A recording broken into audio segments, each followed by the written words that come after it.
Well, good morning, everyone. Welcome to the Island Transit Board of Directors regular monthly business meeting, February 7th, 2025. It's 9:31 p.m. or a.m. I'm sorry. Calling it this monthly meeting to order. Roll call. Melanie Bacon, James P. Merrill, Janet St. Clair, Craig Sear, Jenny Bright, Danny Toon.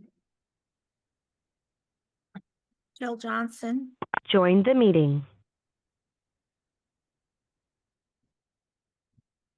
That everybody? Yeah, it is. Okay, wow. Okay, we have a quorum and we have, very good. So is there a motion to approve the agenda? So moved. A second. Okay, let's see. All right, we have a motion and a second to approve the agenda. Any discussion? All right, seeing none, all those in favor of approving our agenda signify by saying aye. Aye. Opposed, abstentions, motion passes. We now move to a presentation from the Washington State Auditors, exit conference report regarding the 2023 annual audit. Who do we have here? We can't hear you. Tina, you're on mute. We don't hear you. Now she's on. Is it her or is it us? I'm looking to make sure. No, we've got ours are on. Jill just weighed in, so I think our audio does work. We can wait a second. Let's see. Are you able to hear me at all? I'm not sure. Oh, yes. I can Okay. hear somebody talking. Oh, okay. While Dina's getting her audio sorted out, my name's Annika Grandy. Dina, are you able to? Yeah, can you hear me? Yes. Okay.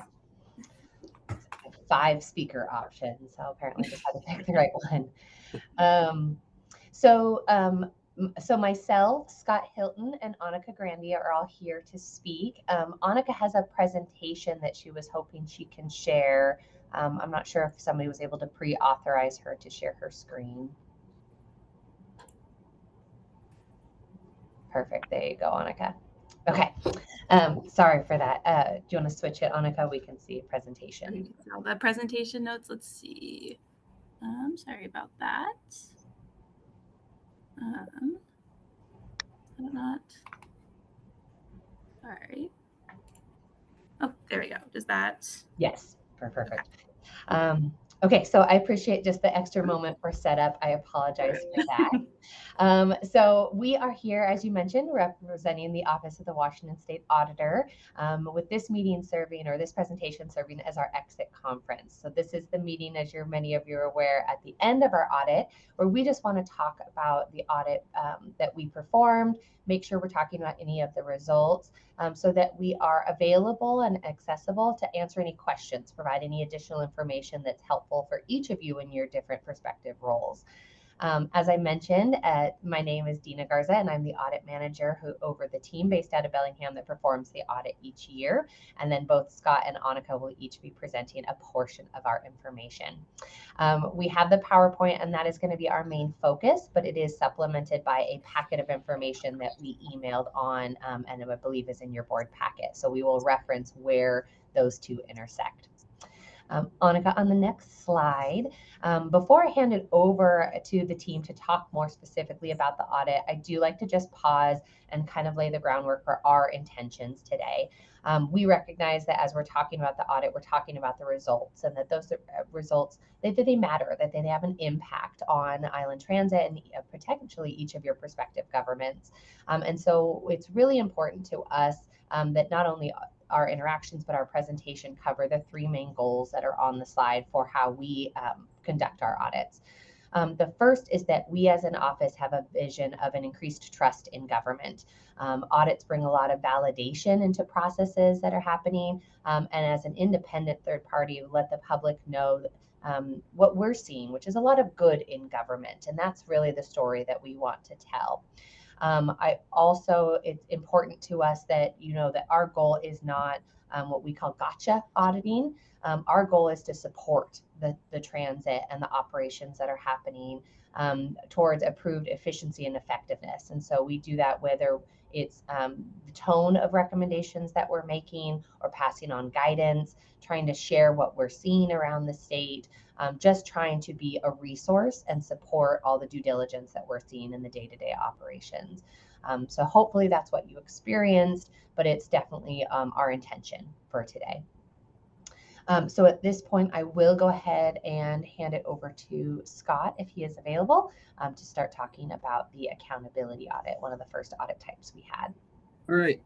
Yeah, thank you, Dina. And the one I'll talk about here is the first report. It's after that exit document is the first few pages of the packet that we passed along. The accountability audit that we reviewed is a 1-year accountability audit. And I do want to mention, because you do see the audit period of 2023 on there. But when we do these accountability audits, we also consider things that have even happened up until the point where we're conducting our audit, because it is often more relevant. And as you know, so there was turnover, there was different things that happened with the transit over the past 2 years that we did want to include in our audit. So that's just a little overview of it. But I did want to talk about the results first, and it is on the first content page of the accountability audit, and communicating the results of being that the transit complied in all material respects with applicable laws, regulations, its own policies, and provided adequate controls over safeguarding of public resources. That this is all in that blue box there. And then the next portion of that just does say that, however, we've noted certain matters that we've communicated in a management letter that we'll talk about in a little bit here. But this is what goes out to the public. The management letter that we'll talk about does not get included in the audit report. So what you see in the audit report there that is in draft form right now is all of what will go out for the accountability audit. And as we go to the next slide, I'll talk a little bit about the areas that we looked at in our approach for the audit. And just that we use a risk-based approach. And that just means that we can't look at everything that the transit did over the period that we're auditing and since, but we do have conversations with elected or I guess your appointed board and with management, and we review news articles. We have a central office planning guide that applies to common areas of interest for all transits across the state, that we review issues related to that. And then we also just look at the financial information. We review the minutes, and I know a lot of you are aware of this, but if this is your first time interacting with our office with an accountability audit, that's just kind of how we determine these sections that are noted here that we're going to look at for the audit and spend our time. One thing we also do always try to prioritize is if staff or if board members have areas of interest that they would like us to look at as well, we try to prioritize those if they fit within the goals of the audit as well. So the 5 areas noted here, the major one was payroll, and looking at gross wages, leave balances and accruals, wage rate changes, leave cash outs, bonus and incentive payments. We also review procurement, and procurement's a pretty broad topic where we can focus on public works projects or purchases, cooperative purchases, but we just look for compliance with laws, and for transit specifically, your own policies, because there aren't specific laws for transits governing procurement rules. So your policy is very important in that evaluation. And then one that's pretty unique to this audit cycle is the software conversion. We actually have another team within the state auditor's office conduct a conversion review for the general ledger and payroll modules that were converted in 2023 and into 2024. I know NetSuite was still being kind of implemented at that point. So that review is conducted as well. And we do always review significant systems when they're converted to a new system, if they're financial related, like payroll and the general ledger are. So that's sort of a required section that we did get to incorporate in the audit. And then the last 2 areas being open public meetings, reviewing the minutes for compliance and financial condition are 2 that we do include in all of our audits. And so those were the areas we focused on here. Are there any questions about what we looked at or the overall results before I move on to the recommendation? All right, I can go on to the next slide and we'll talk a little bit about the management letter that was included, a copy of it in your packet. And management letters, if you are not familiar, we have 3 primary levels of reporting, and findings are our most formal and also most significant level of reporting. And those would be included as a full write-up in the audit report if we had an area that we identified as a finding. We did not have any findings. And then management letters are our second level, where we do still consider them to be significant control considerations or compliance areas that we feel need an additional letter for more explanation about what our recommendation is. And so the third level is exit items, and we typically have exit items in almost all audits, and those are usually like best practice recommendations or minor compliance or things that haven't raised to the level of a management letter. So the first area that we discuss in the management letter, and it's on page 11 if you can see there, but if you want to follow along with any of it, was the salary schedule approval. And that is just that the transit's policy does require that any new wage scale salary schedule be adopted by resolution. And as of this last year, at the end of 2024, there was a new budget adopted with increases for wages. And we know there were presentations on the wage scale and everything, but management had implemented a new wage scale at the beginning of January, but that had not been formally adopted. And so we understand that since a new salary schedule has been adopted in detail as well, but what we're calling out here is the policy noncompliance, and just the significance of that and the effects that it could have, that I understand a lot of has been resolved at this point, but it is included as an area of importance here. We just recommend, and I know it doesn't happen every year, a new salary schedule going into effect, but anytime it does, that it is approved in a resolution prior to being implemented by management. And I'll go through each of these, and then at the end, if there are any questions, we can respond to those or any comments as well. The next one being bonus and incentive payments. And just at a high level, extra compensation is not allowed under Washington State, the Constitution, for any compensation that is not meeting established performance goals that would go above and beyond a normal employment requirement. And so what this means is that incentives, if there are going to be those incentives, need to be established before a performance period begins in writing. And the transit does have policies for different bonus or incentives.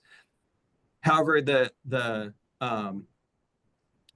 resources that are provided, and that like cash awards and everything, were often for the spot bonuses or employee of the half, recognition of previous accomplishments that were not specific goals that were being met.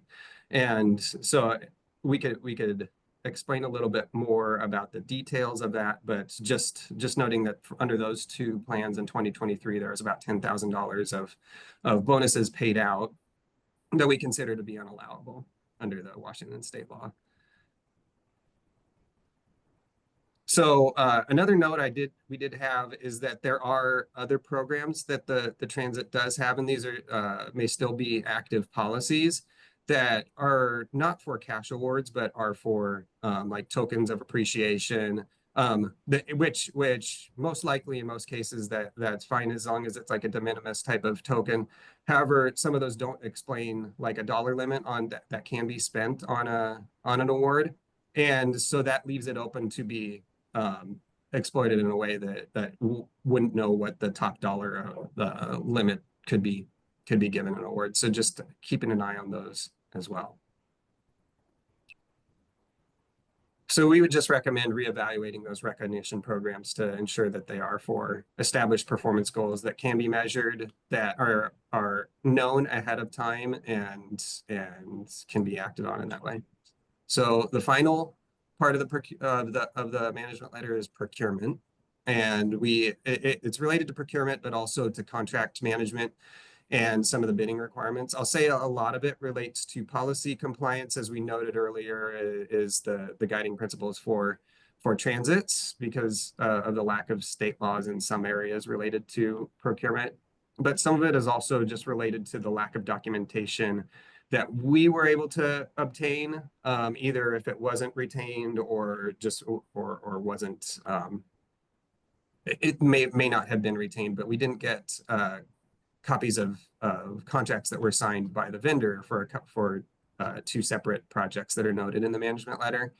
And also some of those contracts that were provided didn't have some of the specific details that we would expect to see in normal contracts to administer projects or purchases. And then we also identified a fairly significant change order or group of change orders in one contract. And part of this note is just that the transit doesn't have a specific set of guidelines in policy for how to manage change orders.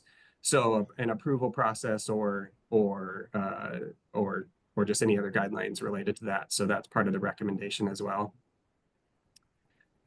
And then further, the transit hired a contractor for a project that was within the small works roster limits, but that contractor didn't have a contract with that we were able to obtain that was signed with the transit, and it didn't appear that they were part of the initial quotes that were obtained for the project, and so we couldn't confirm that competitive procedures were used to select that contractor. The last couple areas in that management letter were more legal compliance ones related to documenting either that retainage was obtained or a performance bond was obtained for a couple of projects. And that isn't always required, but there needs to be a waiver of the requirements at the dollar level that it was. Some of the laws related to that have changed for the threshold since that period. But that is one note there, that there wasn't a performance bond or retainage. And then also not obtaining responsible bidder attestations for either of the projects. So general recommendations with that is following the transit's own policies. And we do understand we're provided an updated policy for procurement and purchasing. We haven't reviewed it. We'll review it in our next audit, but it does appear that that's started to be addressed by the transit. So with that, I'll take a little sip of water, and if anybody has any questions, we can try to answer those. I have a question. Yes. So, make sure you can see Commissioner Johnson. She has a What? question. I have a question about, the board did request the salary good. schedule. I didn't think they would charge for it, but The board did request the salary schedule, but I don't know whether our minutes ever reflect that. Do we know if our minutes reflected our request for the salary schedule? I think we did that at least more than once. Back in 2023. Back in 2023. Does anyone know if our minutes reflect that? That's a good question. We'll find out. I think that's a question I'd like to know about. And I do want to thank the team here for these recommendations. I think they will help us very much to go forward. And then whether it's in this meeting or offline, I have some requests for information to staff about this report. And I think I'll email it to you. Sure. Great. Thank you. And my only comment is, and I appreciate he actually said this, but I want to reiterate in all three of these concerns, Island Transit is already taking action or has taken action in all three of these concerns. Yep. Thank you. And as Dina mentioned early on in the presentation, we do value that relationship, and we have a history with the Island Transit with responding to our audit recommendations and working to get those things resolved. And so we know we can expect that year to year, but just do want to say it again, that we appreciate that. All right. Well, if there aren't any more questions, I'll turn it over to Annika to talk about the financial statement audit report. Oh, there is one more question. Hold on. All right. This is Commissioner St. Clair. I have one more clarifying question. On the, work that was done under the small works roster, and this is just not a question about the finding, but just what's required. When we take projects off the small works roster, are we required to bid that out, or if it's under that cap, can we simply take projects? I'm not sure I know the answer to that. So what you're required to do is follow what is outlined in the procurement policy for that procedure, but also Washington State has a standard small works roster process that most people use as well. And so if obtaining quotes, I understand, was part of the required process and policy, and so that was the part that you can't just go to one contractor for that. Okay, thank you for that clarification. All right, I think we're ready to move on to the next section of the audit. All right. So I will be discussing the results of the financial statement audit that we performed. We performed a financial statement audit for the period of January 1st, 2023 through December 31st, 2023. And the purpose of our financial statement audit is to provide an opinion on the presentation of the financial statements. And we are pleased to share that we are issuing an unmodified opinion on the financial statements, which provides assurance overall that the statements are materially correct and that they are fairly presented and can be relied upon by end users to make decisions. We also like to note that we perform our audits in accordance with government auditing standards.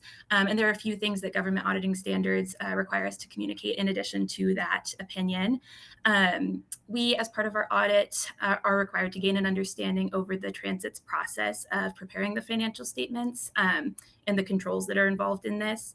And again, are pleased to report that we did not identify any significant deficiencies in internal control, no deficiencies that we consider to be material weaknesses, and no instances of non-compliance that were material to the financial statements.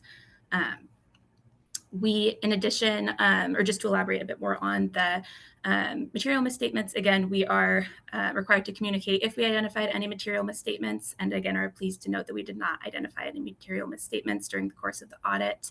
We're also required to communicate if there were any misstatements, material or immaterial, that were not corrected. And again, we did not identify any misstatements that remain uncorrected at the end of the audit.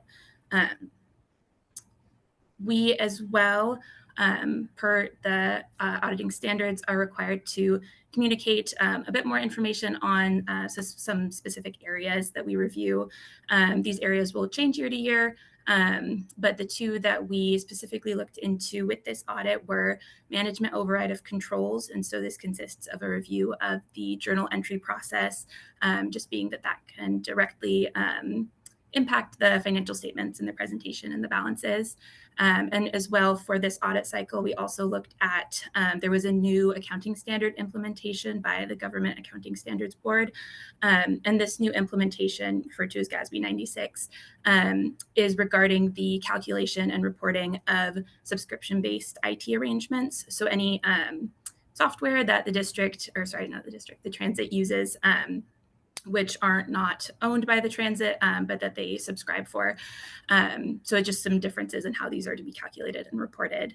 And so we looked at both of these areas.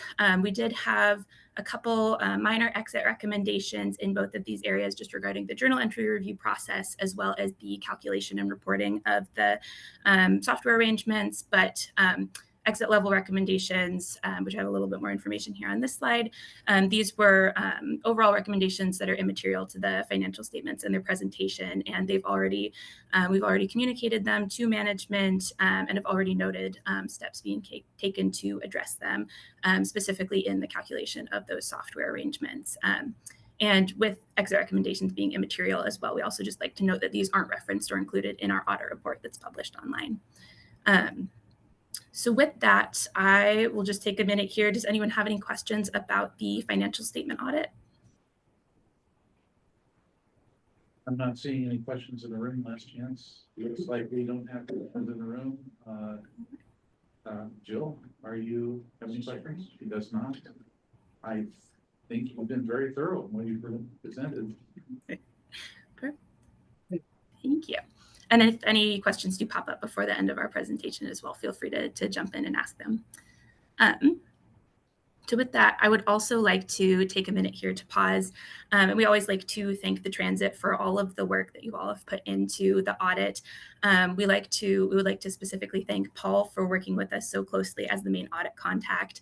We really have appreciated your direct communication, working with us to navigate, we were doing the audit over the course of the holidays and different periods of time where people are out. So we really appreciate your flexibility, as well as your overall dedication to the fair presentation of the financial statements. And we'd also like to thank Melinda Adams as well. We know that it's difficult and you have a lot on your plate stepping into the role of executive director and then adding this, being in the middle of the audit as well. We recognize that adds even more work to your plate. So we really appreciate that you took the time to meet with us and understand the audit and the results, and just want to take a minute to say thank you for that. But with that, I will pass it back to Scott to talk a little bit more about logistics and report publication. And just as we noted earlier, the reports that we provide in that packet are in draft form, and we are making actually a couple of updates to those because we understand the board changed in size, and then also we're changing a title of on Paul's name as well. So there's just a couple of things we're updating before we publish the reports. The reports I would expect to be published next week on our website, and so those will go out to the public. And then as they do, we always encourage this, and we know you're connected to other local governments as well, but you can sign up for our subscription service to get notification of audit reports, either if yours is published or if other local governments or agencies that you're interested in, you can customize that information. The link is here on the screen, but also provided in the packet for signing up for that. So we do encourage that interaction. And then when this all does go out, it'll trigger a survey that you're aware of that we do really appreciate the feedback for. If anybody, we've talked to a lot of people over the course of this audit and incorporated a lot. But also if we hadn't talked to you and you just want to give any comments or areas of that you feel like we could improve or any notes that you want to have, we do ask you to reach out to Paul because he's the one who's going to get a link to the survey, but he can forward links to other people so you can do your own survey as well for us. So we really appreciate that. And then some final remarks about just the audit on the next slide is that we do provide an engagement letter early on in the audit for an estimate of what we expect the audit costs to be. We did communicate this throughout the audit with Paul and also with Melinda that there would be some additional charges primarily related to areas when we do have higher level reporting items like the management letters we talked about. It takes additional work and review, but also communication and meetings between us and the transit. And then, and so we did just want to say that our estimate is probably going to be about $9,000 over what we initially estimated there. Another thing I do want to recognize is just that Paul is really devoted to having clean financial statements and making sure that the final product that does go out is something that he feels good with as well. And so we did work through some different changes throughout the course of the audit, and it takes a little bit of extra time to review that information as well. And so it was just a little bit more time. The last thing just being a lot of change and review processes over the last year. A lot of our audits are performed relying on some of the stuff that we've learned over the years with the transit, and then with turnover in management and some of the review of the financial statements, it just needed some new work to get it up to date. So just wanted to be transparent about those changes here as well. And then looking forward to later this year, we do plan to perform an accountability audit again, and also a financial statement audit. And the transit typically does get the federal program single audit that we do. Last year, there wasn't enough expenditures for 2023 of federal dollars to need to do that, but we will be doing that for 2024 later on this year. So we did include an estimate for that audit in the packet. And with that, I think that's the end of our prepared slides. And if there are any new questions or questions we weren't able to answer well enough, we're open to that as well. Any additional questions? Anybody? So I see none. I want to express my appreciation on behalf of the board for your ongoing efforts with Highland Transit. It was a challenging year, and it was a challenging year, I'll say that. And I did get an opportunity, I think, to meet Dina and Anita. Is that right? Do I remember that right? I know I've had, Yeah, Ina and Annika, right? yes. Yeah. Yeah. So, thanks for your good work out here. And we will certainly take a look. Personally, I'm very interested in some of these procurement findings. I shouldn't use that word, sorry. Procurement observations. There we go. So there's a couple there that will be interesting to dive into. So with that, I think we are now going to move on to our next agenda item. Thanks very much.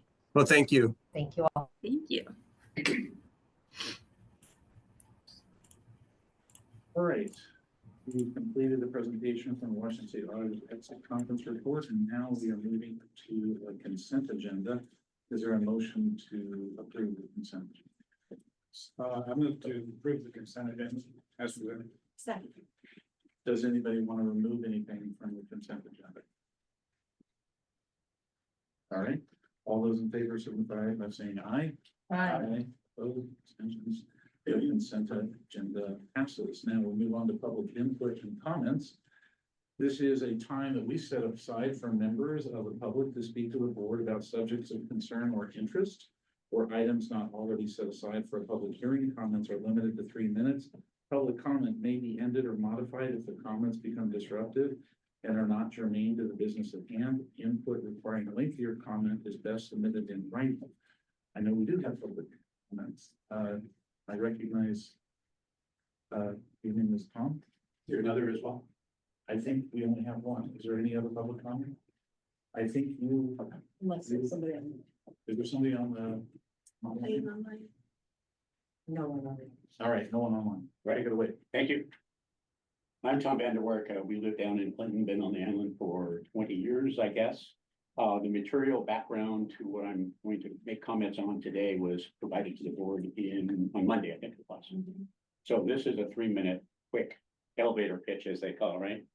So board members, on the January board meeting, expressed some concerns with respect to the governance role that came up as a result of the word culture study, and justifiably did so. Those are significant issues, real concerns, board responsibilities, and I commend you for bringing those up. So I'm an island resident. I've had governance experience. I've seen the good, bad, and the ugly. So I began to provide solutions, if you will, early in October. And that's been an interesting process. And we're now February 7th, something like that. And you are where you were back in September with respect to governance. So what happened over the 5 months is something that you probably should take a look at in terms of governance process. But it's more important to recognize that there are things that need to be done on the governance side here that you need to pay attention to, from my perspective. All I can do is provide you with my views as a past board member. So not acting upon challenges and opportunities when they are known is a real concern and should be a concern of the board members here. Interesting that I'm following the audit report. Think of this as a governance report, if you will, that is for free. Granted, it wasn't asked, but I'm sharing with you my thoughts and ideas in terms of practices that you should take a strong look at. So that's the past. Where do you go from here? From my perspective, the easiest and best way to go from here is to look at best practices that other boards are using to move forward on their continuous improvement requirement. You do have a requirement as a board for continuous improvement. It's called managing yourself.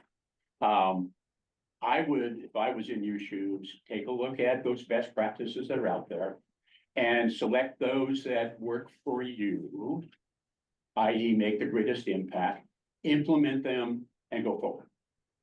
The largest challenge I think you have in terms of a board relates to the work culture.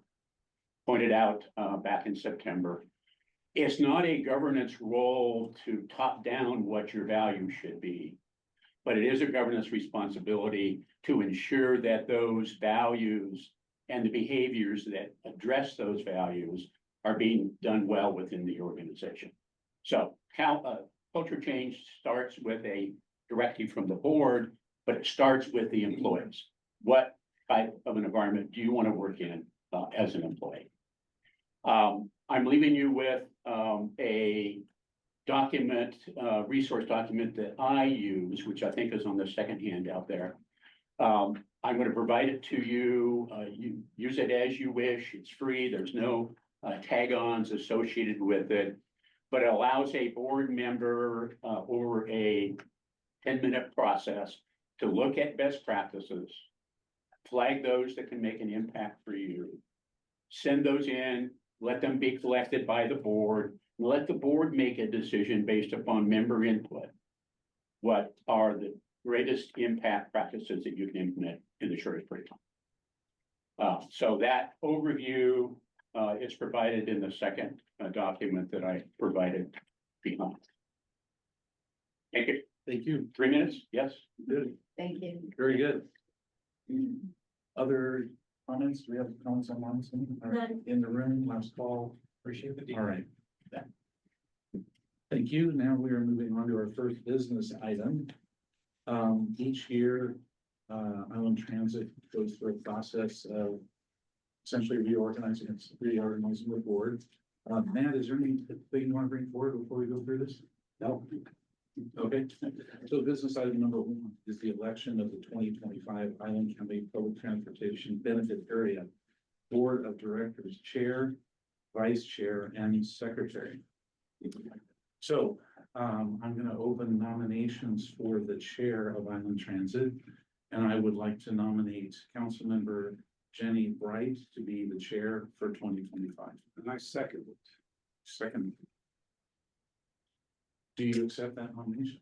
I Councilmember Bright? accept that nomination unless there are other nominations. Are there other nominations from the floor for Chair of Island Transit in 2025? I'd be honored to accept. Right. So I move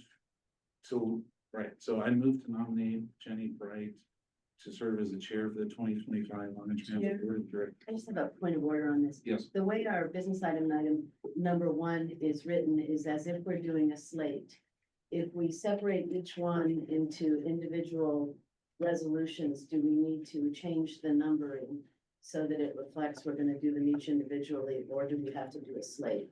You don't need to do a slate, but right now it sounds like you're not doing a slate, so. Right, that's why I would offer if we don't need to do them each individually by motion, we do, if there's no confusion, we just do them as a slate. If everyone's agreed that way, it's clear in terms of alignment with the agenda and the business item.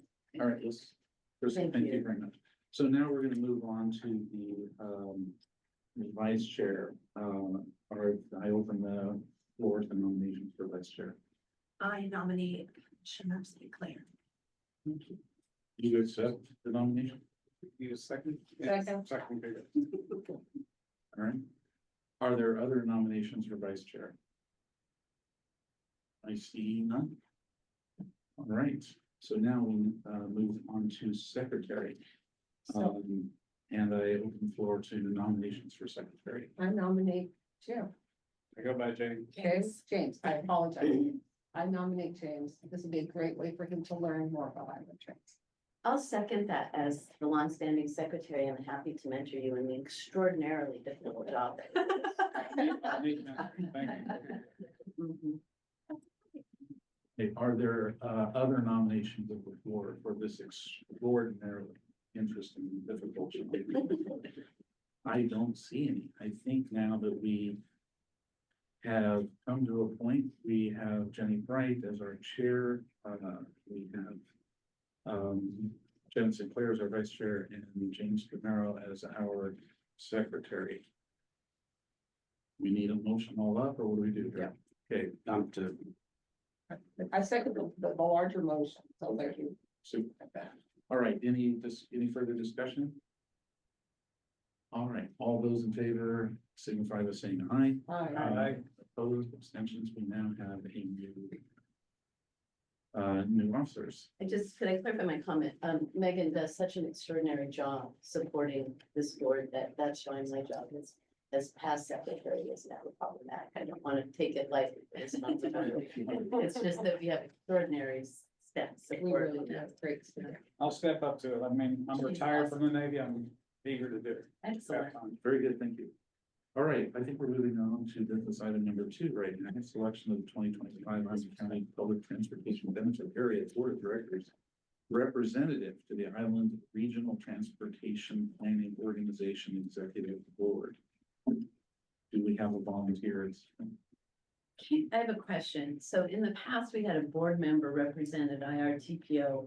And I got to thinking about that when I was looking at the agenda as to why do we have to have a board member? Why cannot the executive director serve at IRTPO? Was there a reason for that? Does anyone know why? Maybe IRTPO bylaws. maybe. That would be the question to ask. It's IRTPO. It's IRTPO. Yeah. Thank you, Yeah. Commissioner. They could attend, they just didn't have a voting. Okay, thank you, Commissioner. I was just trying to make it make sense in my head. Oftentimes there'll be bylaws that the membership needs to be elected officials. I see. Okay, thanks, Jill. Well, I guess I've been just knowing if either Jenny or Craig or James would be interested in serving on the IRTPO, because the other three of us already serve on the IRTPO. Right. I mean, I'm happy to serve on it. I make a motion to select Jenny Bright as our Island Transit representative on the Filled it IRTPO. before and I like it. If we need a second, I second it. Yeah.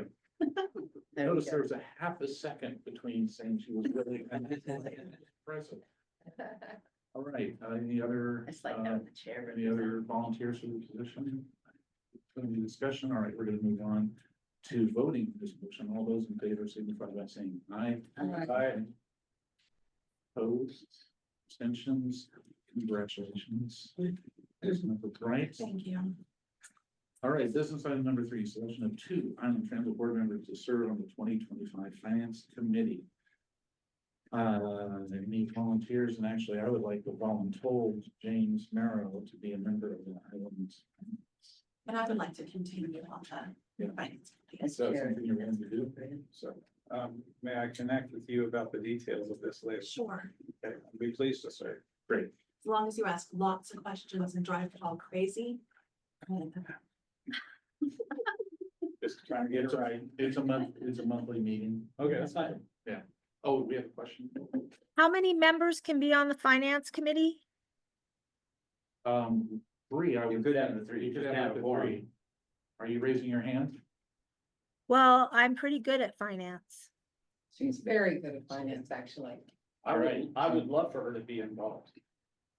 But I But can those- always meet with Paul on my own time. He's not limited to just, you know. No, I know. No, we need a witness. We need a witness. Fair, that's fair. All right. So up to 3. So it sounds like we've got what we need now. I think that's great. I was gonna. I will Well, say that Commissioner Johnson's got a tremendous background. Number crunching and other things. So my bias is the two of you have new eyes on these things as new members or newer members. And so I think it's really important that we get a new sets of eyes on our work, because that brings in new perspectives, new recommendations, new observations. So I fully support doing this as 3 and getting, those additional perceptions in there. New questions. New questions. There's nothing wrong with questions. So I can say that in my first meeting, in 2020, I expected to sit there quietly and listen to the board meeting, and I was shocked when Helen Price Johnson suggested I serve on the finance committee. Turns out it was the best thing that could have happened, is working with Paul, learning about finances, and basically a lot of things that flow out really useful. So, great. All right, so, I move that we select board members James Merrill and Gary Johnson and Jenny Bright to serve on the 2025 finance committee. I'll second that. All right. Because we can't have another person step forward, we have a forum. We're gonna cut the other off there. All those in favor signify by saying aye. Aye.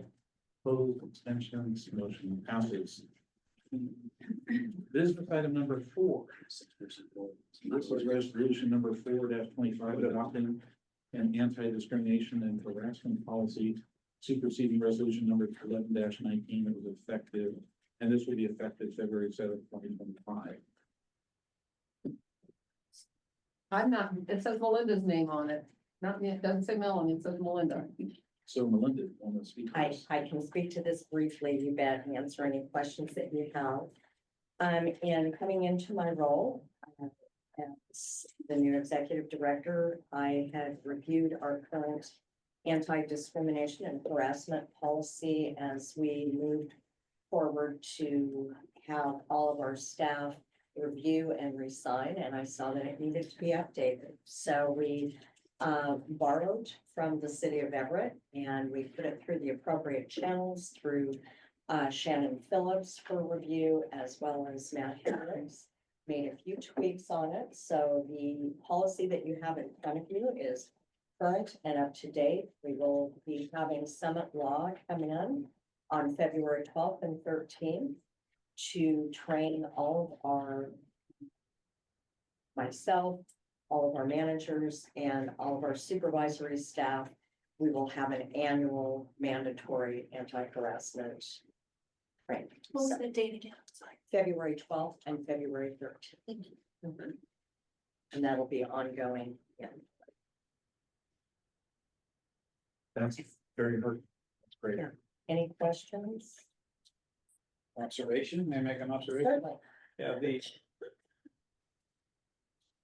are all about getting things done, harassment and anti-discrimination piece. We can't have that. It's just like another firewall to getting stuff done. I'm saying if that is present. So the training is fine. It's just, I'm emphatic about getting stuff done. And so these, was it like the opportunity costs for these events of discrimination and harassment suck up the life of any organization. So if we can just prevent it, we can move on and get stuff, things done. Commissioner. Yes, Mr. Johnson. And I don't think this is an issue for our board, but I would recommend if we adopt it, that board members sign it as well as an illustration of our Highland commitment Transit to the is doing it. organization. I don't know who else is talking, but Thank you. that's just my suggestion, is that we sign that as well. Yeah, I think there's receptiveness in the room unanimously for that, sure. All right. So that was, I had a few questions, Sure. and that was one of them. Thank you, Commissioner, that this applies to the board as well. I had one question under documentation, and I appreciate that there is a couple of things where we separate allegations, for example, in sexual, and we keep a confidential file. What I wanted to know is how do we document in item number 5.2, if any employee supervisor knows they must report it, how do we document that per policy? Because I don't see anything that says, how will we document that those reports are taken and received and followed up on? I don't see anything in this policy that references that it must be documented in a separate way. Actually, that's a very good point. Then I can think of a case. If it said documented and filed with human resources. Okay. We can I would certainly- like to Thank you. suggest Want to add that amendment, that Certainly. it be documented and then, my final recommendation or comment or observation is if any, harassment, is alleged against executive management, that the board brings in, that human resources brings in external investigators.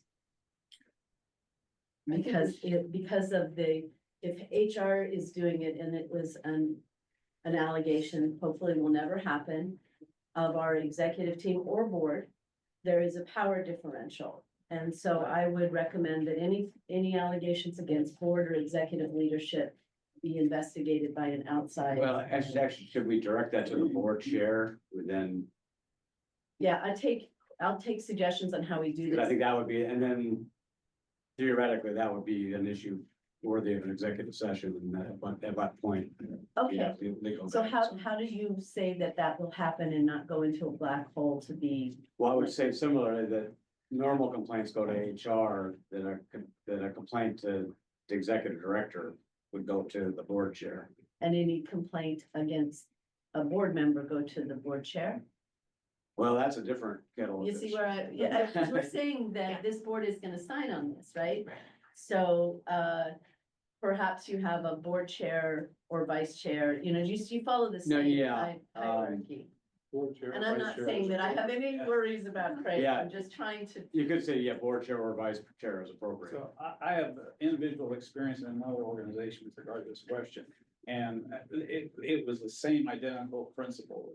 What about the so-called policing the board or something to that effect? And so I would favor an external investigator, but I'm asking, who would that be from the outside? Well, I think that's where, Well, that's- I think that's what I'm that's where saying. it's gonna end up to an external, but I'm just, we're talking. We go through the- executive session is what Matt's saying. We're talking the reporting process. Right, but I mean, like I said, what external auditor or inspector general or whatever? Well, normally we would hire, I mean, It'd be, typically we would hire a HR, specialist, either Right. or. Communicate with me still. I think that would. yeah, we would go to. Our written state people. association transit and bring in. Yeah, I'm not sure, I mean, I can go either way on this, I'm not sure that belongs in the policy itself. Yeah. But I think that. I would say respectfully that I think there's merit in having an avenue if there are some grievances about the board members. Of a process. Sure. I mean, it may not be real detailed, but it needs to be sufficiently guiding that we have steps to go forward, because I have personal experience dealing with this issue in another organization, and it mattered. So, Yeah. I also have an observation about section 5.2. I want to change one word in the second sentence. Instead of should report, it should be shall report. Okay, so should gives the sense that it's optional. But shall means it will happen, and that if it doesn't happen, if the report doesn't happen, there are consequences. So maybe this should come back with the new language. Well, we already have the training schedule, so. We have training scheduled that's based on this. Okay, so then we need to know what language we're changing so that we can say it has amended. I can give you language for 5.2 for now. Okay. Any employee, whether or not a supervisor who knows of or has witnessed behavior that may constitute discrimination and or harassment, shall report the situation to their supervisor, manager, executive director, or the human resources manager.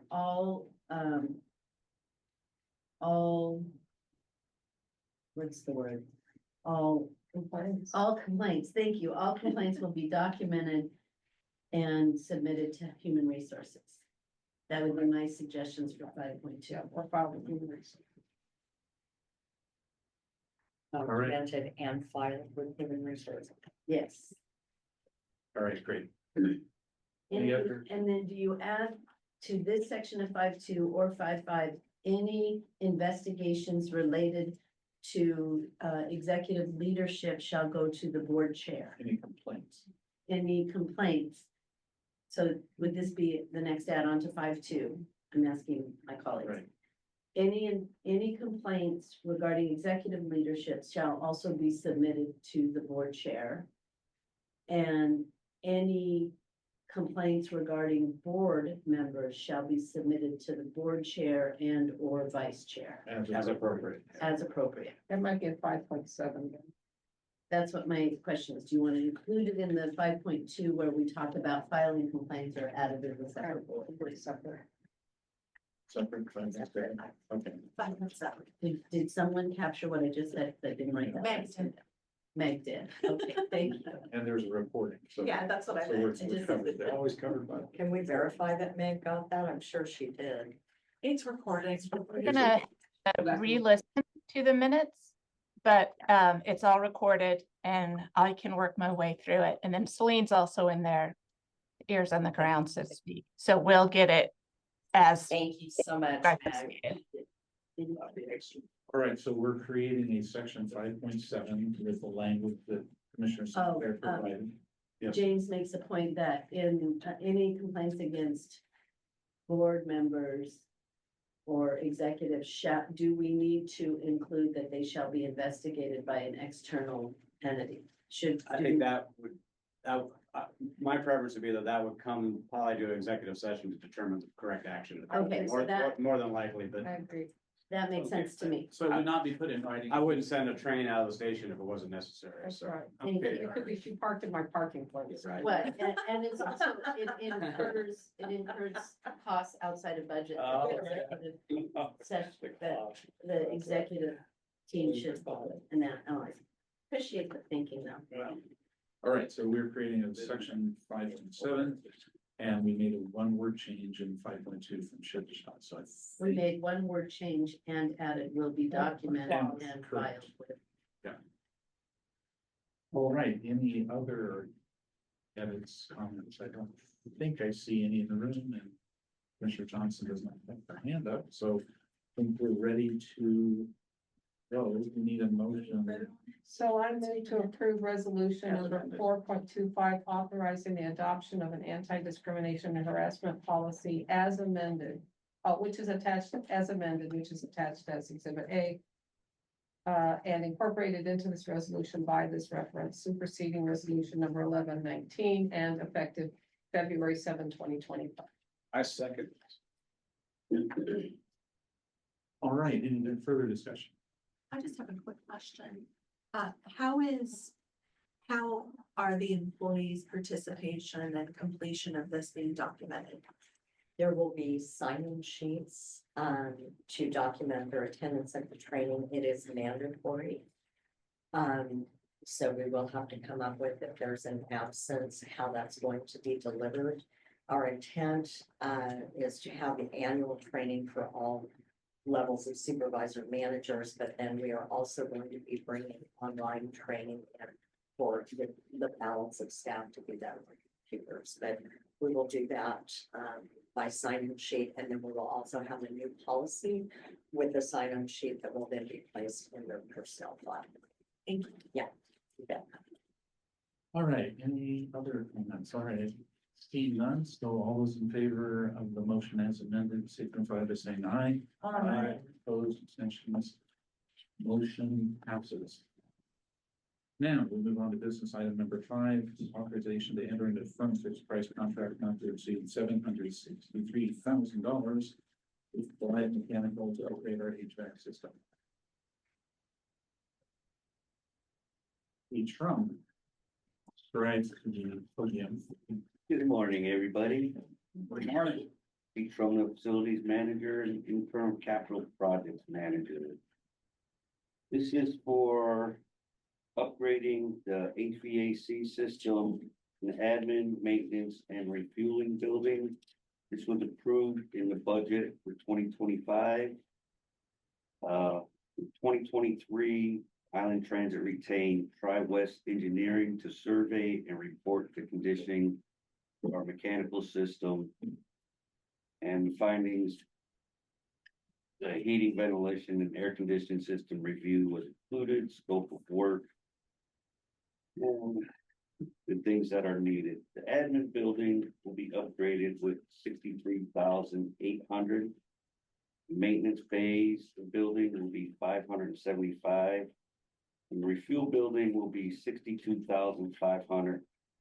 And JCI software upgrades, so everything, we can read it on the computer, what everything's doing, would be $25,000. The firm fixed price contract will not exceed $726,300. Board is being asked authorization Island Transit to enter into a firm fixed price contract not to exceed that price with light mechanical for the upgrade of the HVAC systems of these buildings. Questions for So, this project? yeah, to go into a conversation we had some months ago. Does that $763,000 include taxes? Doesn't the contract. Doesn't the contract, okay. Thank you for breaking this all out. I appreciate that. Other questions? It looks like Commissioner Johnson has a question. Can you remind me how old the building is again? 12 years old? And what's the normal life expectancy on these systems? Do not know the exact. Some, on the study, some of the things, when the thermostats were placed, the locations were bad. So they're gonna remove them. Some of the ventilation was not correctly. It's not working where it's at right now. So they're gonna be moving and adding ventilation that will make it work better. Do you know who the original contractor was? Light installed the original, they went by the blueprints. And then can you help me understand why the maintenance building is so much more expensive? The heating in there is only by the floors. There's no ducting that brings the heat down from above. So it's not a ventilation, it's a heating situation? Yes, yes, ma'am. Okay.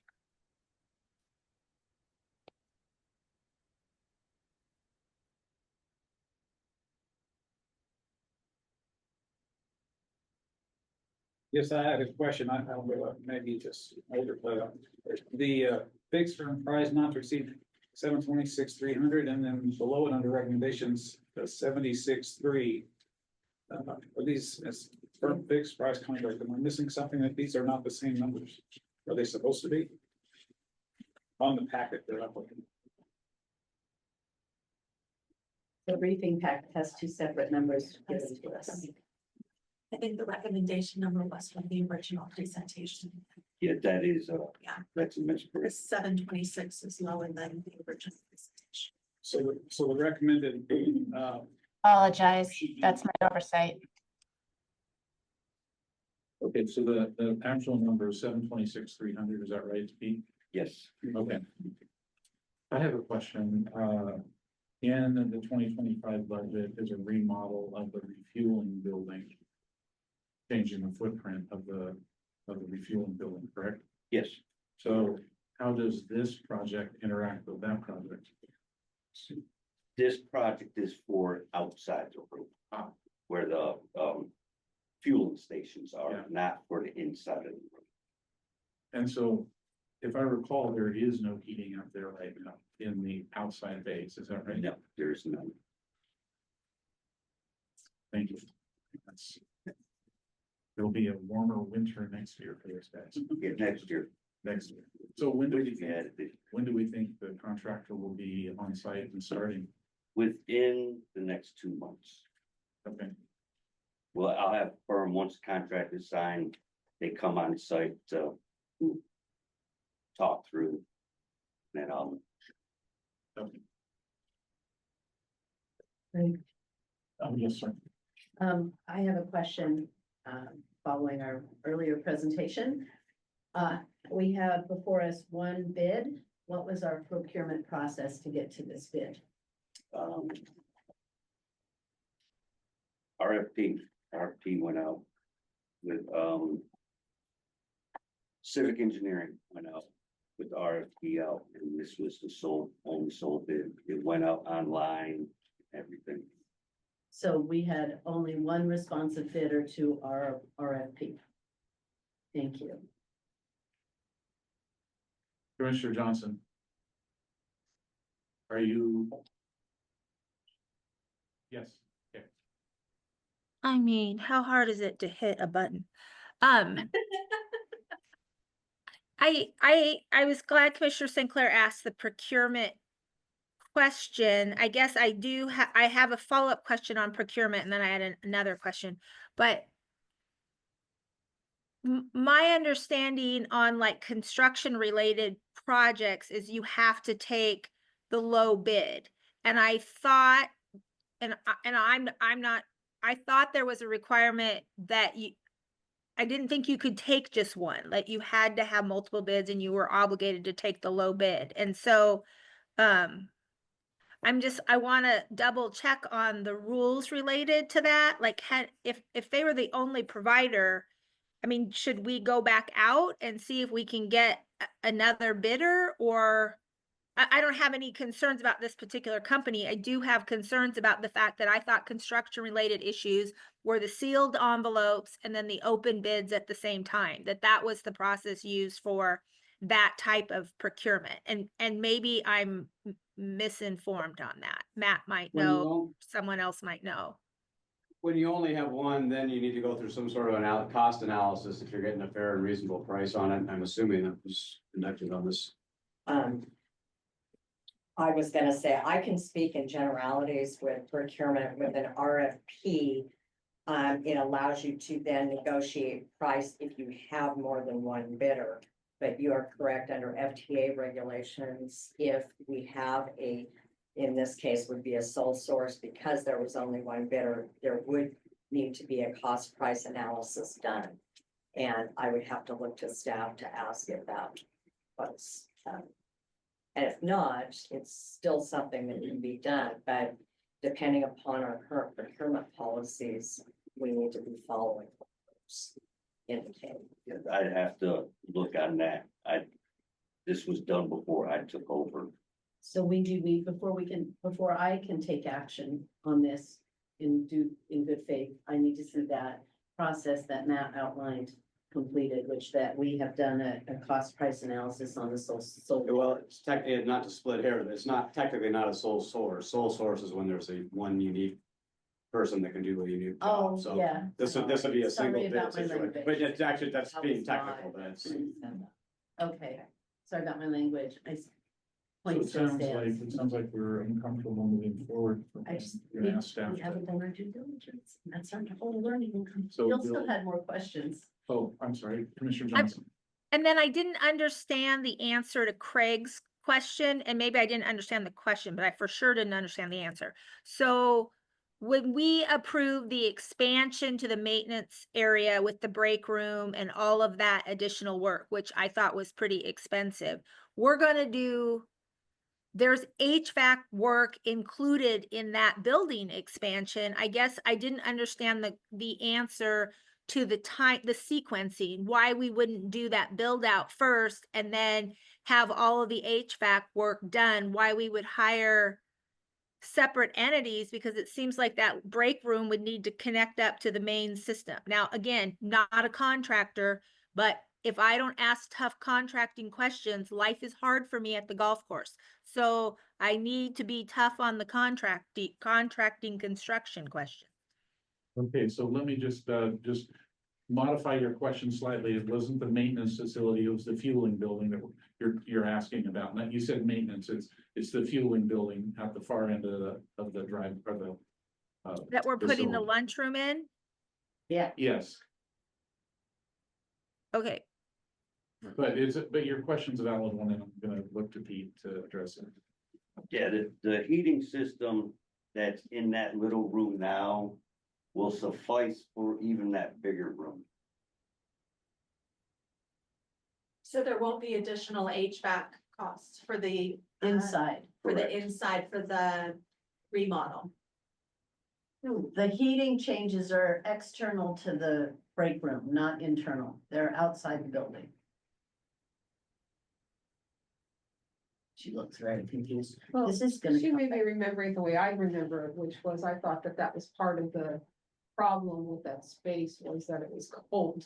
The room is too small. Well, yes, I remember that as well. I thought that there was a language that the room was too cold. I can be misremembering. there was. But she remembers that too. There was no heat that we didn't have a sufficient size break room and there was no heat. And that was one of the justifications for that high ticket price on that expansion. And now we've got this other one that's talking about HVAC and heat. I want to make sure that if I don't understand how those two contracts and those two projects are interplaying together, because I'm only interested in paying for heat once. Yes, this will pay where the fueling stations are. There is no heat out there right now. And they want to have heat above to where they're fueling the buses. Right, but then there's a footprint expansion, correct? Correct. And that footprint expansion is going to involve heat. So the question I'm trying to understand is why we wouldn't do the footprint expansion and then do the HVAC system, why we would do two separate investments in the heating system.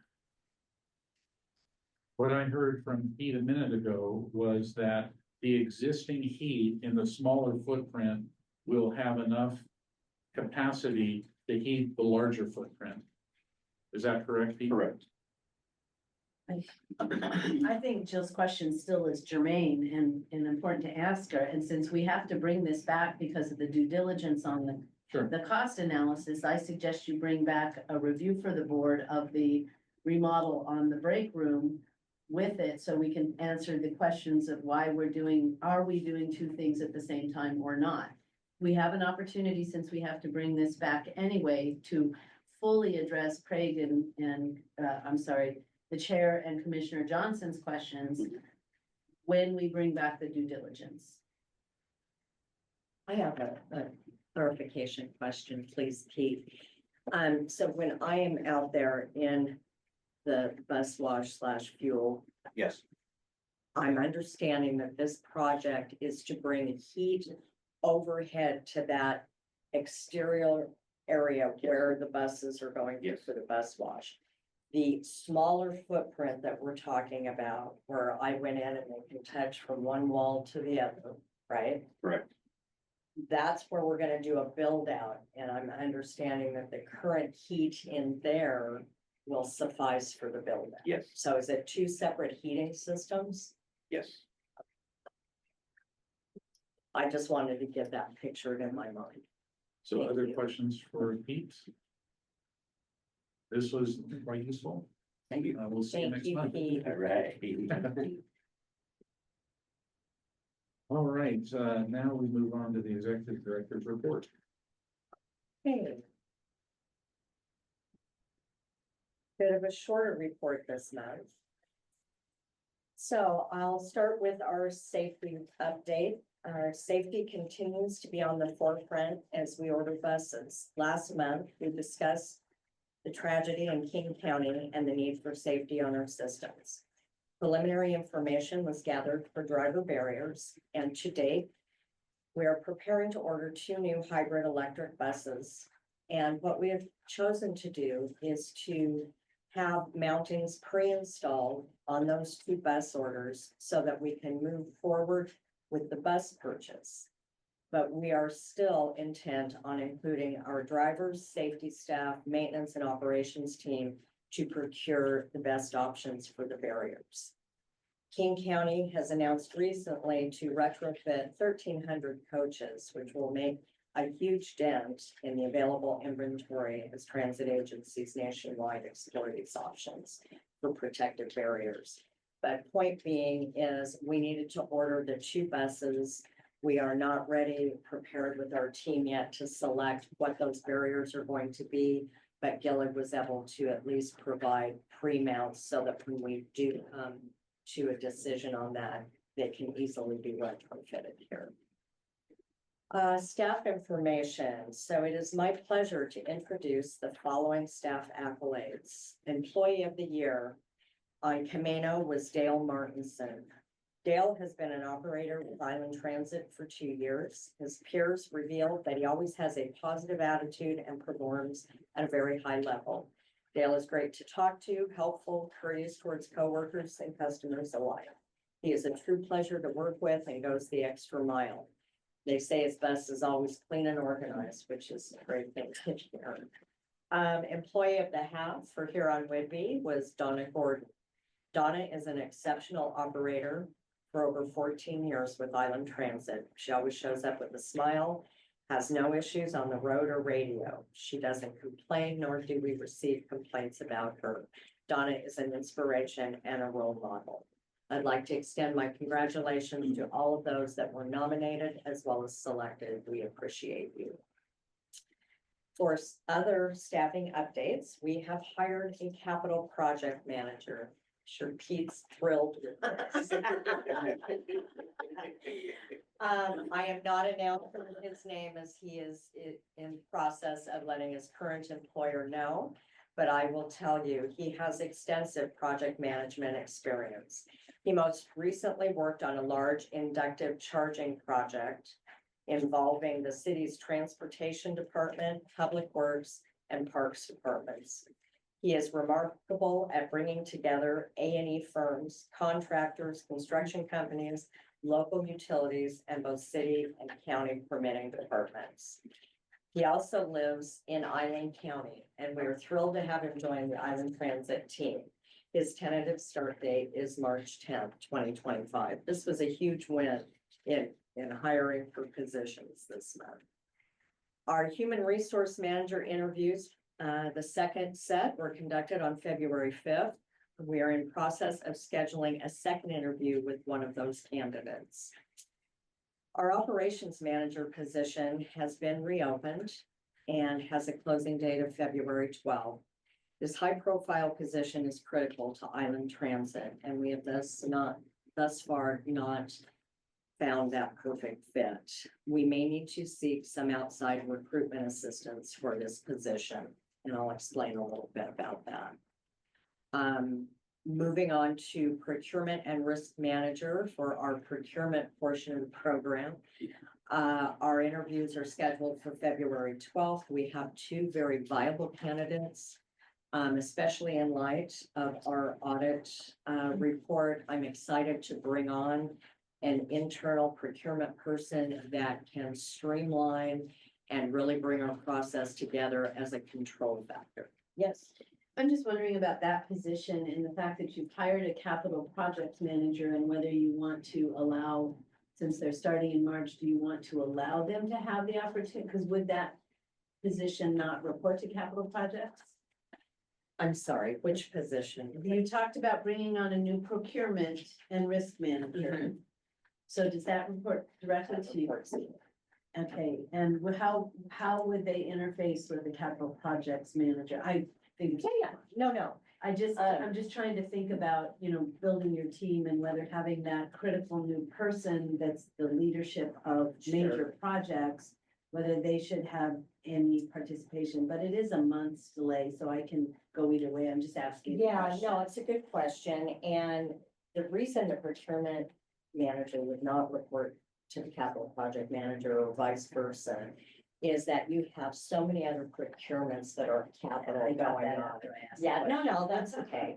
No, and so what we have right now is we have staff across the board entering POs into a system, and we have all of these projects all over the place. So this allows that to be secured into one place.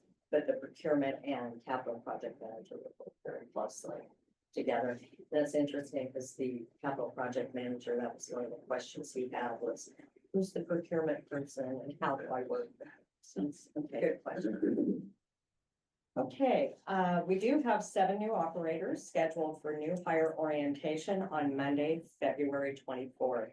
So we had 11 folks show up, and out of that, we were able to secure 7 of them. So very happy with that.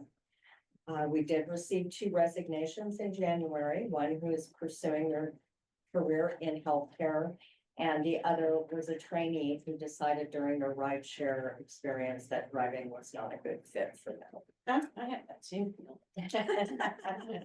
So a quick report on the NeoGov online recruitment tool. It is underway for implementation with a go live of March 31st. Hence the reason I mentioned maybe getting some outside assistance for the operations manager. We are running into technology challenges with trying to onboard the system just partially because of what we have to work with here. So we're still pushing for that deadline and hoping for a positive outcome. For service, excited to announce City of Oak Harbor Marina to City Connection. There was a press release that went out on January 21st announcing Island Transit's collaboration with the City of Oak Harbor by providing transportation from the marina into town, providing visitors with connections to local destinations. This on-demand service will be introduced with our June service change. Peak performance is expected during the summer months. It's great to hear of an expansion. Do we anticipate having enough drivers to support the expansion? Yes, we do. Good answer, but really? Yes, so right now, well, you want me to? Yeah, please. Brad. So right now, we're at 42 operators with 44 bids, and we have 3 trainees. One trainee is coming out, I think actually his first day is today, so that would take us up to 43 operators. The 2 additional operators in rideshare training will come out on Monday. So that'll get us fully staffed for what we're at now. We have 1 trainee who's in the classroom portion right now. She'll be out in mid-March, or mid to late March. And then we have, as Melinda mentioned, we have 7 new hires that are coming in at the end of February, and they'll be ready at the beginning of May. And so when this kicks in for the June 1st service change, we should be in excellent shape, even if we have some attrition between now and then, because we will be fully staffed. In fact, above fully staffed here as of Monday of next week. And then we will have more operators in route. So we should be in good shape for operators. So you have 7 new operators scheduled.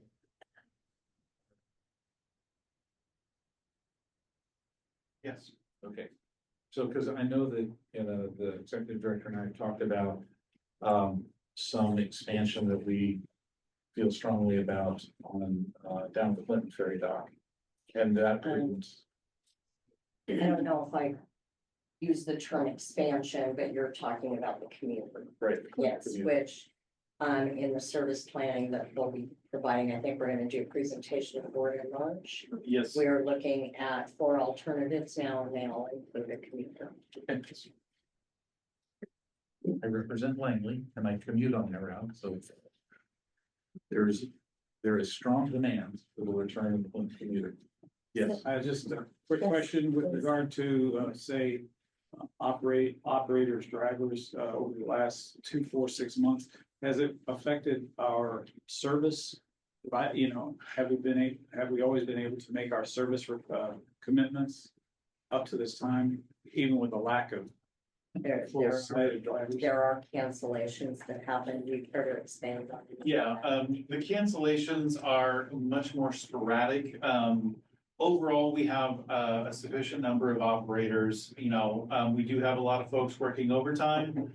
Occasionally, you might have some folks pulling a double shift, but we do, for the most part, we're able to cover everything. Now, there are instances where we have a last minute dropout and we're not able to get somebody in. And so there will be some short-term cancellations because of that, but it's not like it was last summer where we could see 2 days or 3 days in advance that we didn't have enough operators and we knew that cancellations were coming. Anytime for any transit agency, if you have a short-term absence that happens like that, it can be challenging to fill it and meet all the service requirements, but this is not anywhere near last summer. Okay, I'm not saying it as a matter of criticism, it's just simply a matter of information. Yeah. Situational awareness, so I know. Yeah, absolutely. That's a big question. Yes, Commissioner Johnson. I was gonna bring this up at the other time, but since we're talking about this now, it sounds like in March, we're going to have a conversation about routes and some of the on-demand services. And I'm supportive of getting people from the ferry to downtown Langley. I'm supportive of getting people from the marina into Oak Harbor.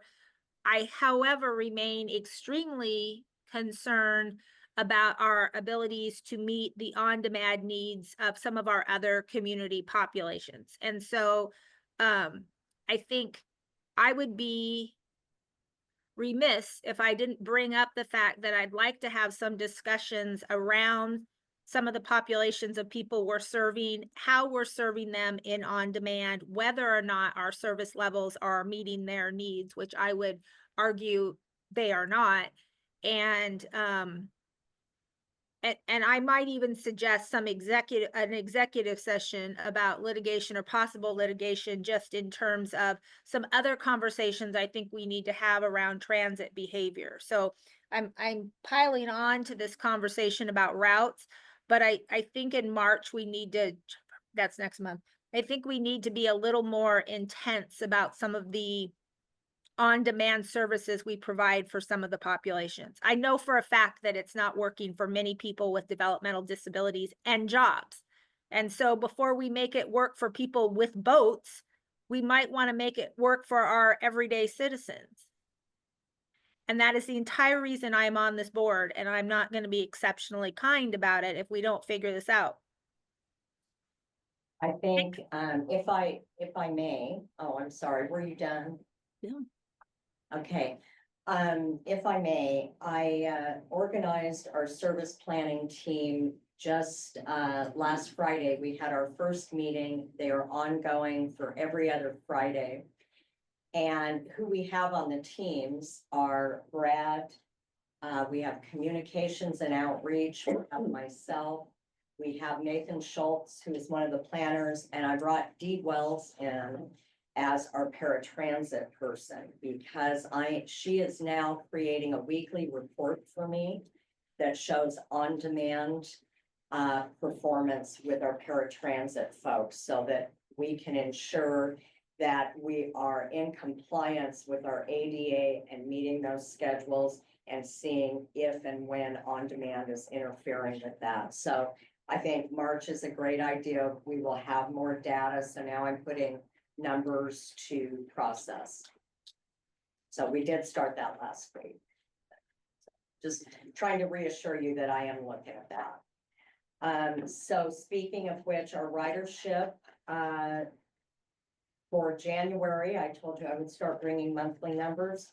Paratransit carried 4,532 unlinked passenger trips in January of 2024, which was a 25% increase over, in 2025, which was a 25% increase over 2024. And our fixed route, this is both Whidbey and Camino, carried 29,304 unlinked passenger trips, which reflects a 17.6% increase over 2024. Question, I don't think I've ever seen the term unlinked in the executive report. Precisely what does that mean?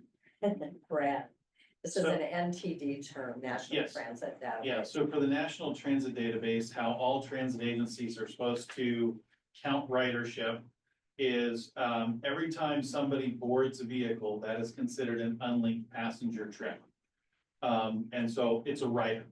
And what can happen in other systems, not so much in ours, but in others, is you have somebody who may transfer once or twice between routes, and they're counted every time as an unlinked passenger trip. You don't try to count them as one rider and figure out all the buses that they took on their way into work.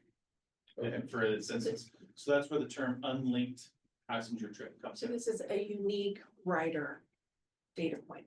Meaning Yes. You didn't count me every It time. is. Okay, Correct. Yep, excellent. one person walks on the bus, that is a ride. It doesn't matter if they're transferring at Harbor Station from one bus to another bus, that is a ride. Okay, thank you. And we're really trying to work on this data, and I've been driving staff crazy, asking for numbers in certain ways, and they, I want to be able to look at what we do by route, by week, by time, so that as we initiate service planning efforts, we can see what those peak times are and where that demand is held the most. And we're getting there, yes. And I was gonna add that to support Commissioner Johnson and her interests, I'm having the operations staff we're going through and we're starting a daily monitoring of how our operators are getting used, what are they scheduled for, but then oftentimes we call them or message them and ask them if they can work overtime or extra time versus what they're scheduled. And so we're starting to monitor. So how many extra hours per day are we asking operators and they're accepting, so that we can start comparing what is our scheduled manpower versus what we're actually working, and do we need to inject more operators into the system because we're asking people to work too much beyond what they are scheduled. So that is something that we're starting with January 1st. And we're starting January 1st because we added 2 new positions with the January service change. So it's wouldn't really be an apples and oranges comparison to go back in the last year, because we need to see what our manpower is today and is it enough? And we'll also be bringing Paul into the mix to run financials against when we're doing service planning and just how much what the cost is to that. And that's where those peak times and all of that comes in. So these numbers to me look great, 24% increase, et cetera, 25% increase. Are we looking at this from a forecasting perspective to anticipate if we have those similar increases during the summertime? What our staffing model needs to look like? Yeah. Okay. One thing, I think, looking at executive reports for the last 4 years about drivers, that's one thing we're all focused on. And it's great to get numbers here, but what we don't see here is the trend. I don't think there's many board members that can remember, well, how many drivers did we recruit last month or 2 months ago? And if the trend is going down, we may recruit, we recruited 5 members, but if we had 6 departures, then the trend is in the wrong direction. So I would like to see an executive report, a chart that shows, and Brad had this a number of months ago, if you'll recall, a chart showing how many drivers we have, over the last 6 months, or pick the time period, certainly more than 3 months. Just so the board can quickly see, are we going up or down? Are we going sideways? Do you understand what I mean? I do. Yeah. Brad, you want to add that to your list, please? Yes, ma'am. All right, All right. onward, upward. Okay, wrapping up projects, very excited to announce that with Terry's Corner on Camino, we did indeed receive the airspace lease for the project. Would you repeat that, please? Yeah. Airspace lease.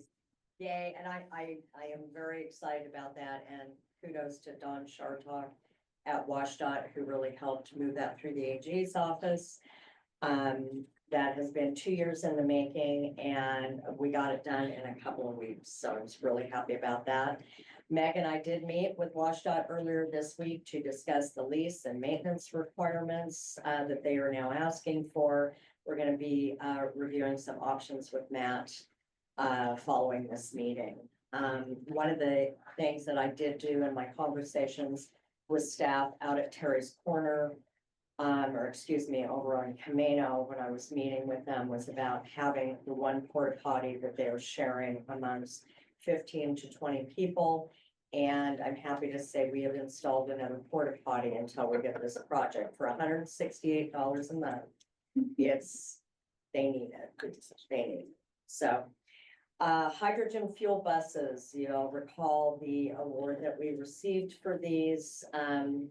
After having conversations with Gillick and my source there are nearly 15 other agencies making the same request we are to the FTA in asking them to flip hydrogen to hybrid electric, which is still within the spirit of conservation and green energy. And so the financial person at WashDOT helped me put together a letter, and we are now petitioning them to flip it. And lastly, I'm in full swing again, and Meg and I kind of laughed about this. I said, no, really, it is one of the favorite parts of my job is I made a commitment to sit down and talk with each and every person. I've met with 63 of our workforce so far. And I remember every single one of them. So it's been a great part of my job to do that. And we'll continue getting through that, hopefully wrap it up by the end of March.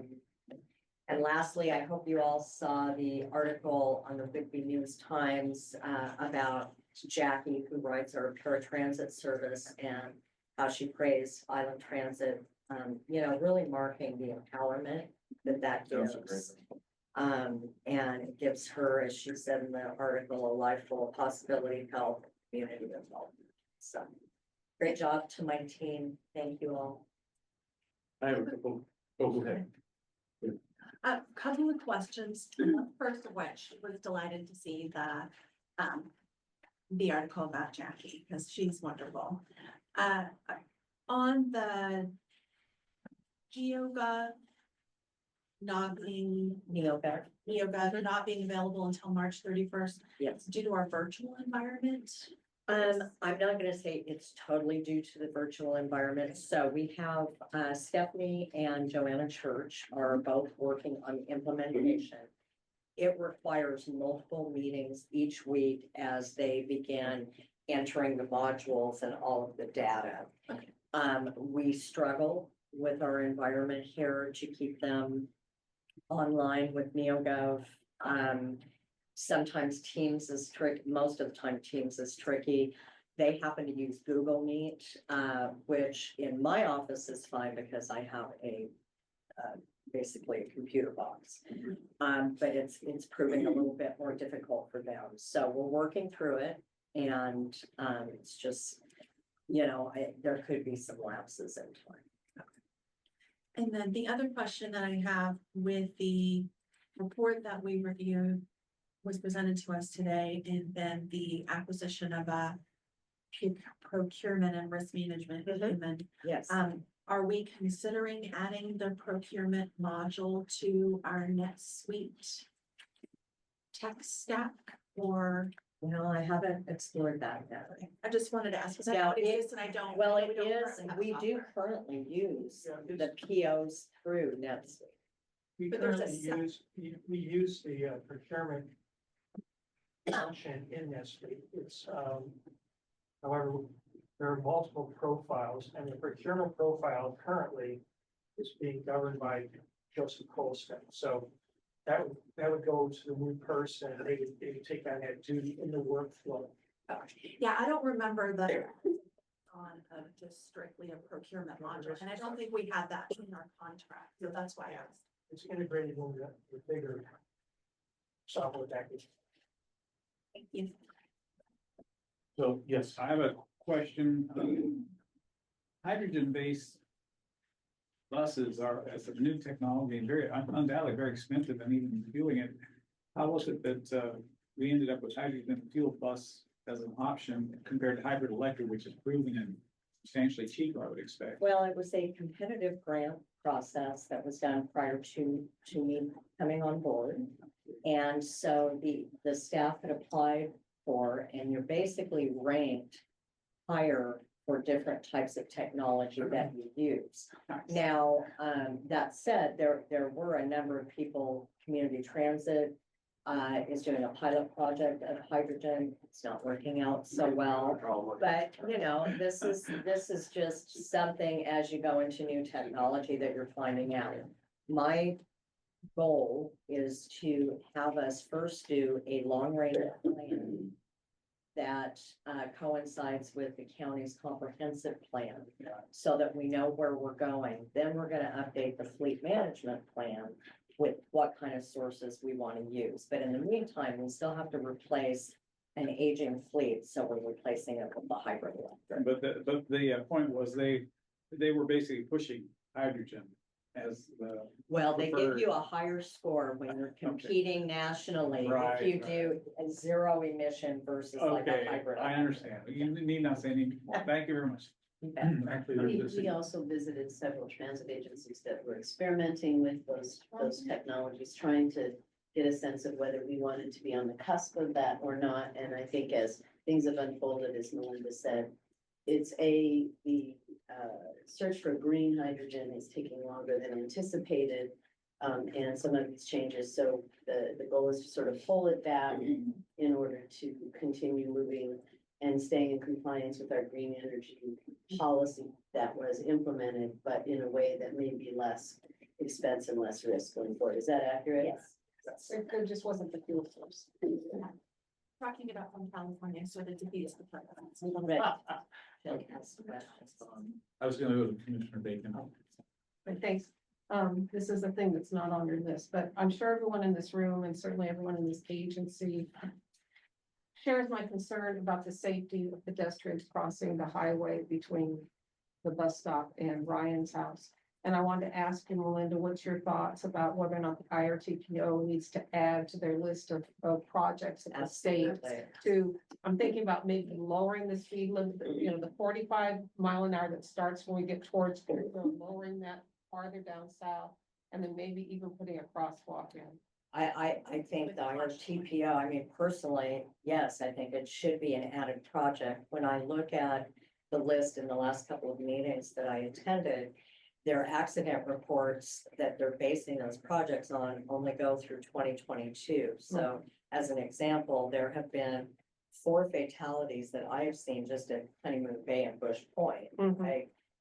That was just in 2023 and 24, and I could be missing ones that I haven't seen, but We've had 2 at this intersection. right. Yeah. So, In 20 so what my In 2 years. concern Yeah. is they may not add it to the project until they take in current data, so Well- that's where we have to work. The way it works with the state apparently is they won't look into a project unless the county, the IRTPO puts it on our list of projects. So if we put it on their list, then they will add it to their list at Oh, some okay. point. So that's what I wanted to know, if that's the kind of solution that you think that we should be pursuing. I think it's one of them, yeah. Okay. I had emailed to Chris Denicio and asked him about this as well. Thank you for bringing it up. And suggested that, you know, like crosswalk with flashing lights and the kinds of things that are traditionally used could be considered. They are looking into it, but he didn't get back to me yet. Of course, they're not gonna commit to anything. Okay. Thank you for doing that. I wanted to ask about, oh, wait a minute, I'm sorry, Commissioner Johnson. I'm gonna change the topic, so finish this topic and then I'll change the topic.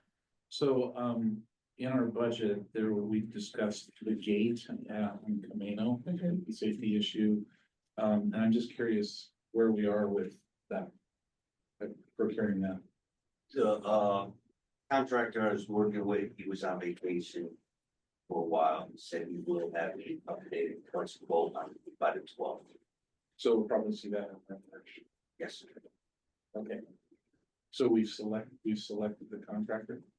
Yeah, it's on the, They needed to update the price quotes because initially we had involved 2 days, right? yes, we're using the state contract. Yes. I see, okay.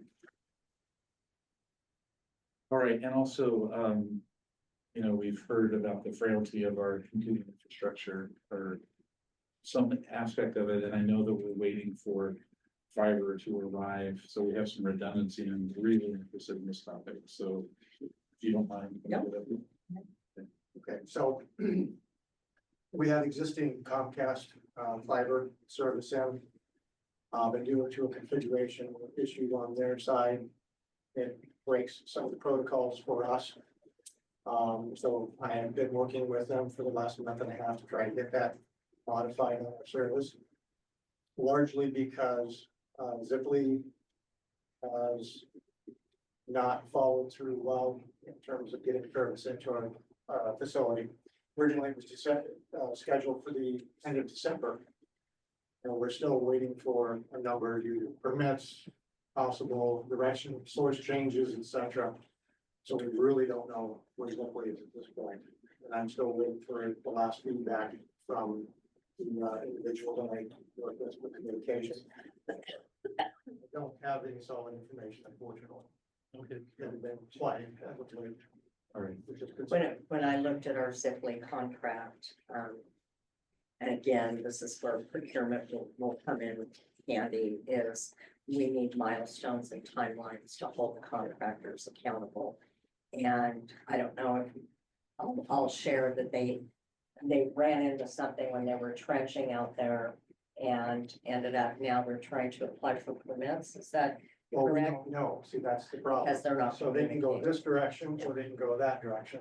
And that is either a 2-month or an 8-month process, depending on which way they have to go. Okay, all right. Commissioner Johnson. I wanted to bring this up with the full board. One, because I don't want to be seen as subversive, and second, because I don't feel comfortable giving staff direction without board support. I'd like to look at what it would take to alter the sales tax that the organization collects. I've been watching our fund balance. It's very healthy. The organization has done an excellent job of not only living within its means, but getting grants, investing in buses. We're having conversations about infrastructure. And I'm aware of a lot of community conversations and even legislative solutions that involve sales tax. I'm not sure that we need the full amount as intensely as we've needed it in the past. I'm not sure that we don't, but I would like to see if there's board support to ask staff to do that research of what it would take to alter our sales tax collection so that it's more appropriate with the amount of money that the organization needs to be collecting.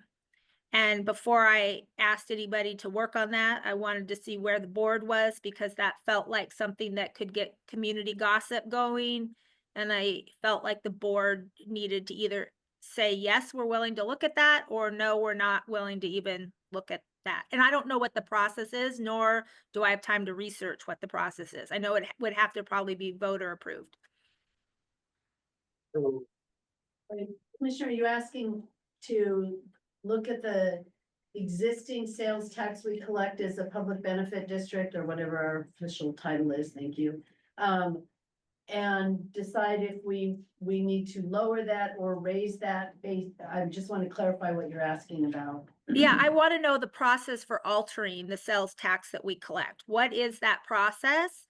I think that's the first thing that I think the board should understand. And then the second part of the conversation would be, what is the appropriate sales tax that needs to be collected? But I don't even know the process for altering the sales tax right now. So what I think I'd suggest is that we have our lawyer sitting here at the table do that research, not staff. That seems to me it falls within the scope of your work, man. Is that right?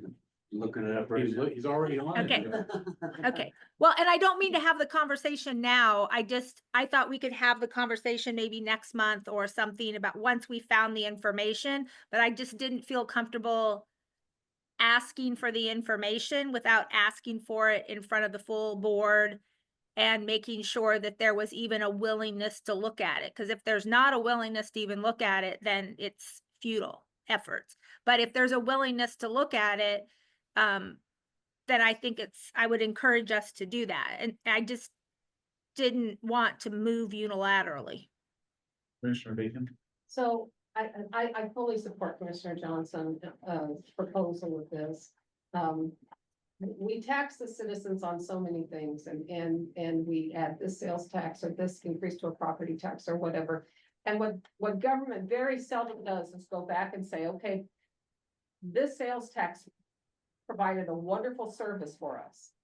Is it as much as we needed, or is it maybe a little bit more than we need? Because if it turns out that a sales tax is providing maybe a little bit more revenue than is necessary, then the citizens should not have to pay that extra sales tax, particularly in an environment where, frankly, the Board of County Commissioners is looking, it's on our Wednesday work session for next week about a proposal to add an increased sales tax for the citizens to vote on an additional sales tax for ICOM, for example. And so there's other organizations and agencies that need monies. And if we, and so that's what we need to look at, if we are collecting more than we need to right size that, in my opinion. Yes, I strongly support Commissioner Johnson's request or inquiry into this matter of evaluating the rate of sales tax and what's being used for the district and what's really necessary. That's simply all. Yeah. So thank you, Mr. Johnson, for bringing that up. It sounds like there's a willingness to discuss it at a coming board meeting. We'll get it on an agenda, maybe April, March or April. So, Yep, thank you. yeah. All right, I think we now need to move on to are we done there? Anything else? Okay, thank you. Thanks, everybody. So now we move on to the financial controller's monthly report.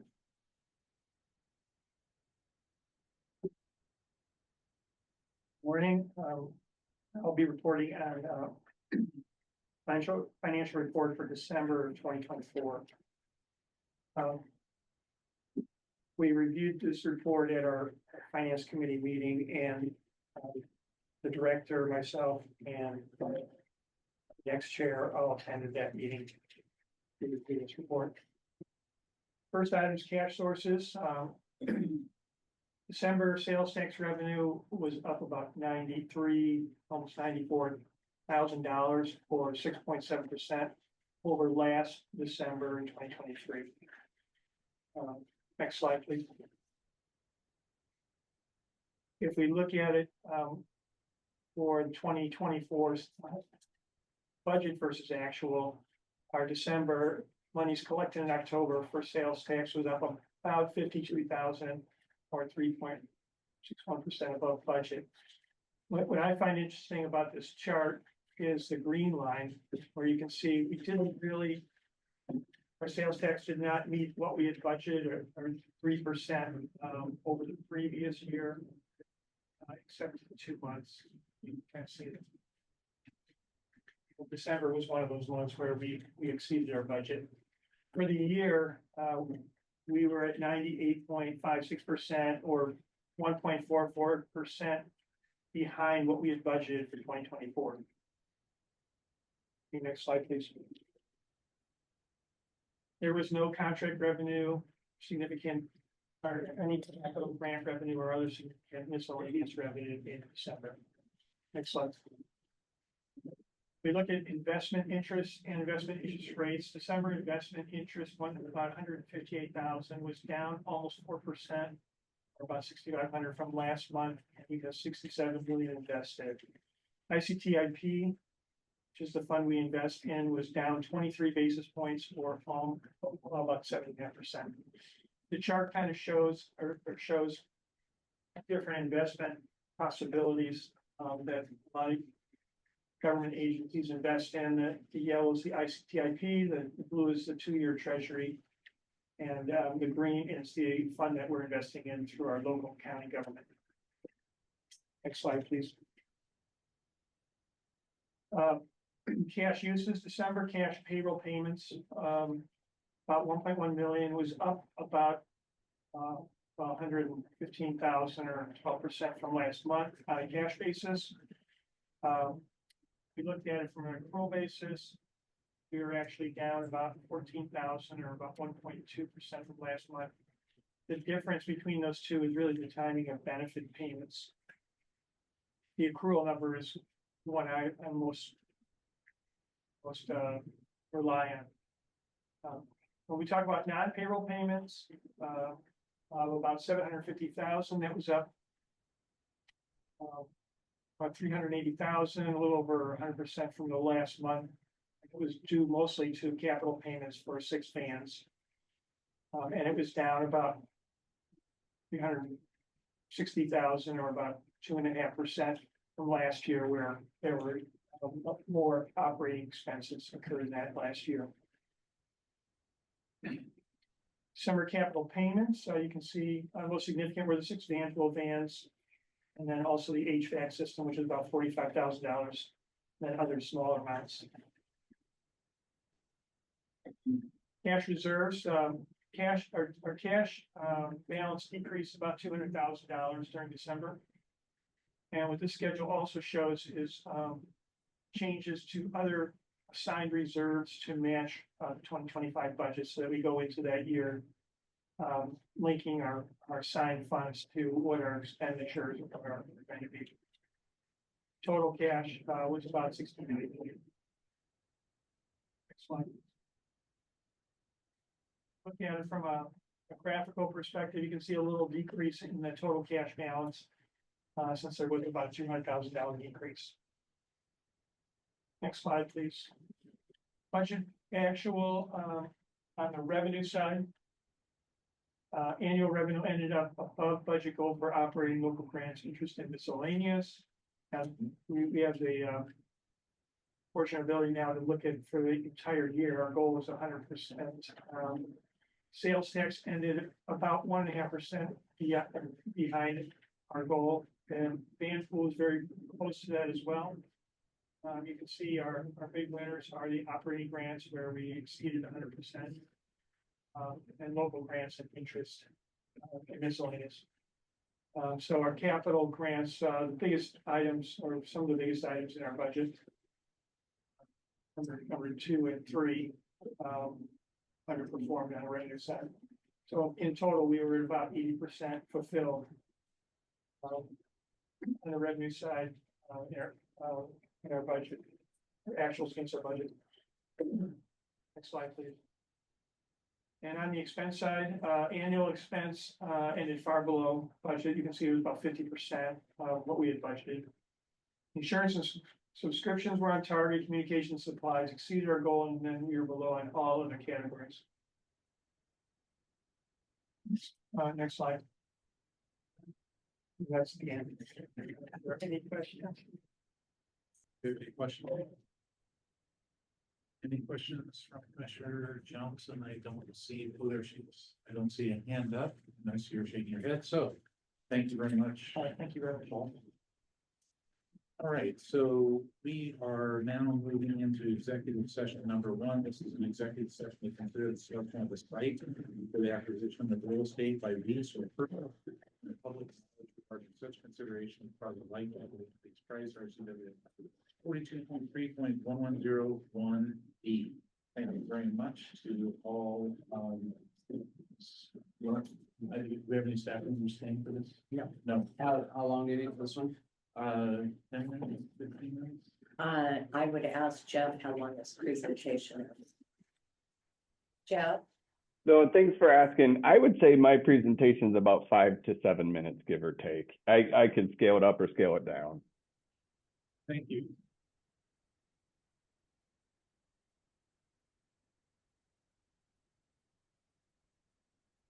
All right, I am pausing recording. Thank you for your leadership. Okay, so I would like to thank the Alderman Chair for his leadership during some tumultuous times. Thank you for your efforts. Thank you very much.